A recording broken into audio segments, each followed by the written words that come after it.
إثيوبيا waxaan rajaynayaa iyadoo shirka yar inay iska tegi doonto xeer caalami ah cid ilaalin maysa Soomaaliya ha istifaacdo Ethiopia cidna wax may weydiinin xuduudda waa ka soo talawday xoog baan kaga soo talawday haddana cidna wax ma weydiisay xoog bay ku wadaa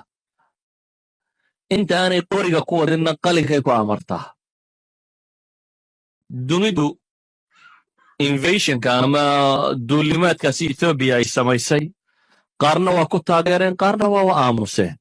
qaar waa ku taageereen oo Mareykanka iyo inta la socota waa ku taageereen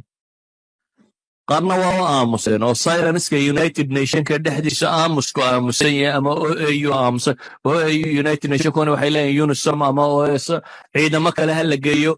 laga hadli maayo kuwan ku jira wakala laga wada hadlayaa hal la geeyo kuwa xeerka waafaqsan kuwa kan waafaqsan laakiin United Nation baan ka hadlayn OAU baan ka hadlaynin Arab baan ka hadlayn cid kale aan ka hadlaynin dunidu maanta waa power xoog baa la isku wadaa qaanuun ciidisuma agtiya kitaabtoona ciidisuma farto qaanuun waxa ugu dambeeyay Guantanamo qaanuun ku dhinta Mareykanku iyadoo dunidoo dhamma arkayso ayuu sameeyay meel out of law out of humanity meelaan xeerna qaban bini'aadamnimadana ka baxsan dadkana lagu gumaysto oo dunida ku taala wadanka gudihiisa dastuurkii uu ka saaray kharij ardihii buu dhigay caalamkoo dhan waa arkaa waxa fiican in la xidho iyo waa soo xidhaynaa iyo warkaasi waa warun la isu sheegayo laakiin it's out of law idan haddii wadankii ugu xooga badnaa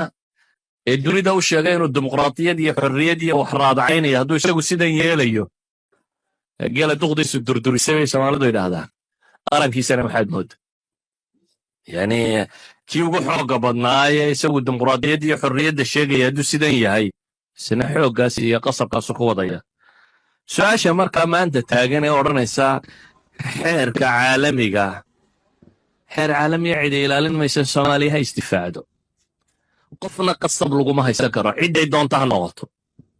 ilaa umay kuwa dunida ugu xooga badan noqdaan waa la kala geeri bataa ama waa la kala dhib bataa laakiin qofka bini'aadamka haddii caqliga laga gumaysto baa la gumaysan karaa dii lagu qanciyo caqliga laga gumaysto baa la gumaysan karaa laakiin compulsory cidda laguma gumaysan karo Ethiopia waxaan rajaynayaa iyadoo shirka yar inay iska tegi doonto Ethiopia iyo Kenya dantooda ilaashanaysa Uganda danteeda ilaashanaysa laakiin ka caqliga xume waa adiga aan dantiisa ilaashanaynin hore markay Soomaaliya jirtay kuwaasi dantooda ilaashanayeen iminkana sidii bay dantooda u ilaashanayaan garna maaha war dantiina ha ilaashanine taayada eega muslim yaroo masaakiinoo jaaridan loo aan waxba haysan baanu nahay war waxa doqomaha ku fakera gar maaha dawladaha waaweyn dantooda ilaashanayaan iyo masaalixdooda xaqna waa u leeyihiin dawladaha yaryar ee jaarka la yeey dantooda ilaashanayaan masaalixdu xaq bay u leeyihiin laakiin qofka la rabo inuu dantiisa ilaashado nabi maxamed alayhi salaatu wasalaam iyo saxaabadiisu markay jabtay ilaahay ma odhan Khalid oo xariif faa'iidan helay oo dagaalyahana oo intuu xagga dambe idin ka maray hilfaha idin qaaday cid kuma odhanin ee waxa lagu yiri qul huwa min indi anfusikum idinka ayaa heedina wax iska celisaan idinka jabay baa ilaahay yiri jabku idinku ka yimi Soomaaliya waxba cid kale ay eed saarin dawladaha kale hadda heshiisaan iyo haddaydan heshiin hadda mid noqotaan iyo haddaydan mid noqon hadda dantiina garataan iyo haddaydan garan dantooda ilaashanayaan garna waa u leeyihiin inay dantooda ilaashadaan ka ilow marka halkan dhig sheekada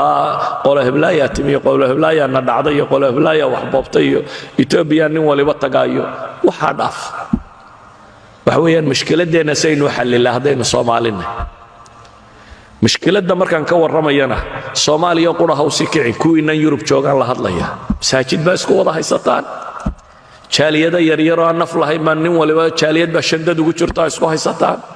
wax walba muran idinkaga jira war ilaahay aanu tukanna muran ku jira wada tukan mayne waa kala tukanayna taagan tahay ilaahay aanu wada tukanno oo ilaahay wuxuu inoo ballan qaaday hadaynu dhinaca salaada isku qabanno inay 720 ajar noqonayso haddaad kaliga tukatana inay midh ajar noqonayso maxaa keenay in mushkiladeenu kuteen iyo isqabsi iyo maalin kasta waa mushkilad cusub maalin kasta waa muran cusub waxaynan wali baranin ma aha inaynu dadka ka mashkilad badannahay anigu waxaan rumaysanahay Soomaaliya dadka inay ka mashkilad yarta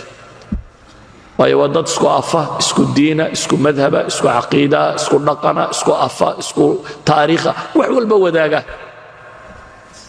laakiin waa basharka kamida basharkuna ma problem waayo bini aadam kasta Soomaalidu maxay dhahaan baruur quruntay baa maxay baruura qurmisa haddii de xeer iyo sharci iyo qaab loo qabto la garan waayo 5 nin oo qaldan baa 1 nin oo fiican xagga kale u kala rogaya laakiin waa inuu jiraa 5 tan iyo 1 kan si loogu garnaqi karo marka ayuha ikhwa dunidu waligeed baa dhibtu soo maraysay duni bilaa dhibana hore looma arag ilaahay baana inagu itixaamay in dunidu dhibtaa yeelato laakiin sida wax loo xalilaa baranno oo ku qanacno sida wax loo xalilaa waa inaynu iscafinno oo qoladeen tanaasusho oo saa walaalo ku ahaano inaynu wada hadallo isu tanaasulno meel dhaxay isugu nimaadno labadaaba haddaynu diidno waxa qudhe bannaani waxa weeyaan maxay inaynu garnaqsanno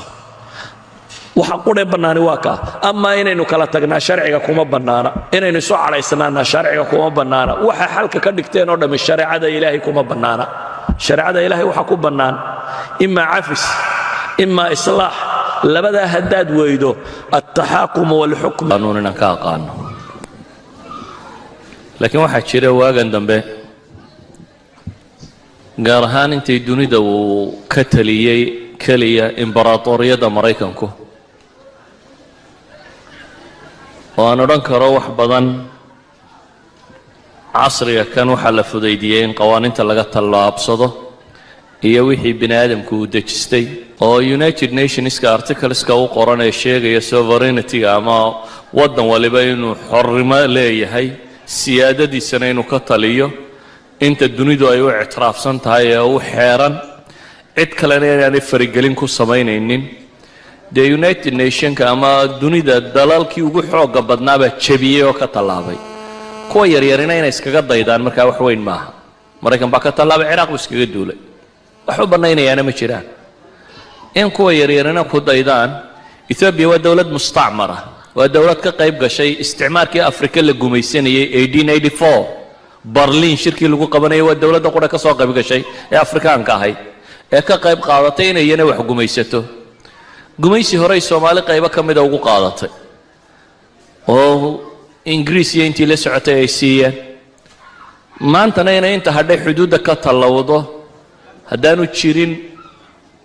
cid ka celinaysa waa wax iska macruufa